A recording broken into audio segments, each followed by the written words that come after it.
আসসালামু আলাইকুম। আজকে আমি ফুটন্ত দুধের মধ্যে 4 পিস পাউরুটি দিয়ে মজার একটা ইউনিক রেসিপি করে দেখাবো। প্রথমে চুলায় প্যান বসিয়ে 1/4 কাপ চিনি দিয়ে নেড়েচেড়ে ক্যারামেল হয়ে আসলে এখন মোল্ডে ঢেলে নিচ্ছি। তারপরে এখানে হাফ কাপ লিকুইড দুধের সাথে 2 টেবিল চামচ কর্নফ্লাওয়ার, 2 চামচ আগার আগার পাউডার দিয়ে মিক্স করে এক সাইডে রেখে দিচ্ছি।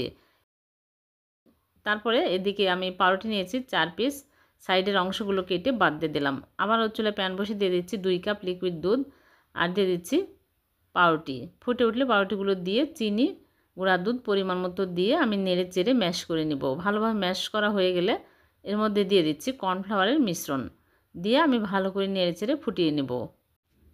তারপর ভ্যানিলা এসেন্স 1 চামচ দিয়ে দিচ্ছি, দিয়ে ভালোভাবে ফুটে উঠলে চুলা থেকে নামিয়ে নিতে হবে। চুলা থেকে নামিয়ে মোল্ডে ঢেলে নরমাল ফ্রিজে রেখে দেব ঠান্ডা পর্যন্ত। ঠান্ডা হলে বের করে কেটে আপনাদেরকে দেখাচ্ছে। হয়ে গেল পাউরুটির ভীষণ মজার পুডিং। খুবই টেস্টি হয়। ভালো লাগলে লাইক, কমেন্ট, শেয়ার করে